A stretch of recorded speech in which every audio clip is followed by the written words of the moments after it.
Prava Health presents Ramadan Lifestyle.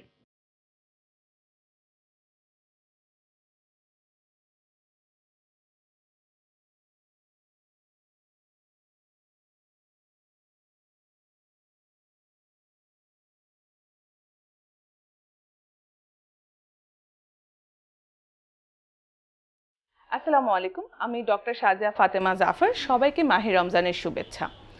রোজাকালীন সময় একজন গর্ভবতী মায়ের খাদ্য অভ্যাসের প্রতি নজর দিতে হবে। আপনি রোজার শুরুতে একজন ডক্টরের পরামর্শ নিয়ে আপনার ক্যালোরি রিকোয়ারমেন্ট অনুযায়ী খাদ্য তালিকা প্রস্তুত করে নিতে হবে। একজন গর্ভবতী মায়ের প্রচুর পরিমাণে তরল পানীয় যেমন ডাবের পানি, ফলের রস, স্যুপ ও দুধ সেবন করতে হবে যাতে পানি শূন্যতা না হয়। বাচ্চার ওজন ঠিকমতো বৃদ্ধি হওয়ার জন্য আমিষযুক্ত খাবার যেমন মাছ, মাংস, দুধ, ডিম সেবন করতে হবে।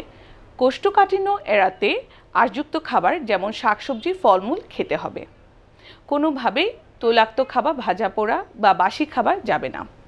সেহরি না খেয়ে রোজা রাখবেন না। প্রচুর পরিমাণে বিশ্রাম নেবেন এবং দুশ্চিন্তা এড়িয়ে চলবেন। রোজাকালীন সময় যেহেতু দীর্ঘ সময় আমরা না খেয়ে থাকি, সেক্ষেত্রে গর্ভবতী মায়েদের প্রচুর পরিমাণে আঁশযুক্ত, আমিষযুক্ত ও চর্বি সম্পন্ন খাবার খাওয়া উচিত, কারণ এসব উপাদান ধীর গতিতে পরিপাক হয় এবং দীর্ঘ সময় খিদা অনুভব হয় না।